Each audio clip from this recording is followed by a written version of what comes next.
Monsieur le représentant de la primature, Mesdames, Messieurs les membres du conseil d'administration de la BRH,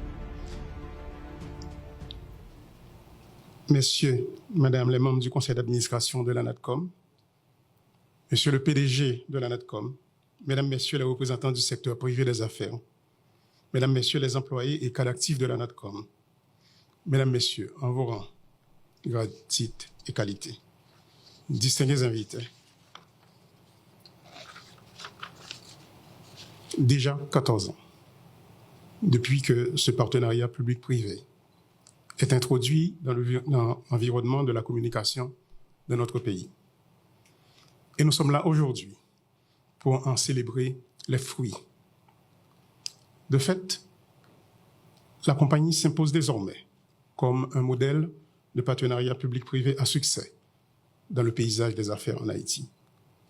Comme vous le savez, la Téléco, à travers la BRH, détient 40% du capital.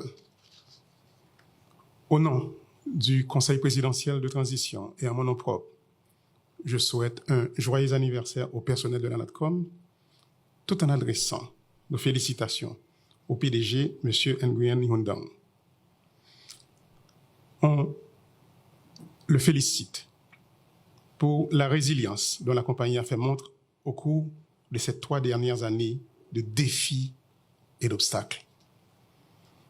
Mais surtout, pour ses accomplissements au cours de cette période qui faisait très peu d'espace à des initiatives d'innovation, de modernisation et d'investissement. Aujourd'hui, on doit le rappeler, la NADCOM a vu le jour à un moment crucial où Haïti devait se remettre après le séisme dévastateur de janvier 2010, sur une trajectoire de croissance durable, en mettant un accent particulier sur des infrastructures importantes, dont celles liées aux nouvelles technologies de l'information et bien sûr de la communication. À cette époque, il s'agissait d'assurer à la fois la communication entre la population et commencer à jeter les bases pour faire des télécommunications un outil stratégique dans ce processus de rapprochement des services publics et du développement économique. En effet, en 14 ans, la NADCOM est passée de ses débuts modestes à un acteur incontournable du secteur des télécommunications, avec entre autres un chiffre d'affaires qui devait doubler cette année par rapport à 2022, tout en honorant ses obligations envers l'État.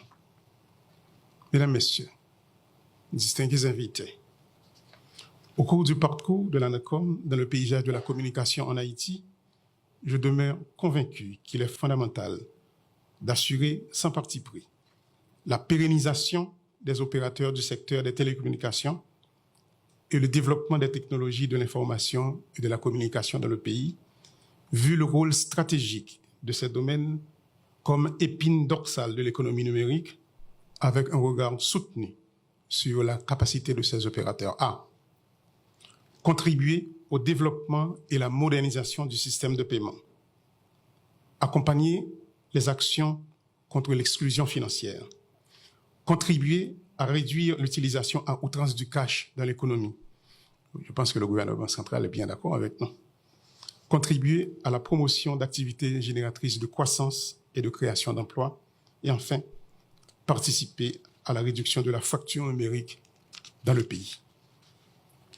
Je profite donc de cette occasion pour formuler mes vœux de succès, de progrès continu à la NADCOM, tout en vous invitant à consolider tout ce que vous avez accompli en cours de ces 14 ans d'existence, avec pour ambition d'arriver à étendre davantage votre réseau, comme je l'ai remarqué d'ailleurs, améliorer la qualité des services et développer des nouveaux produits visant à répondre aux attentes de la clientèle.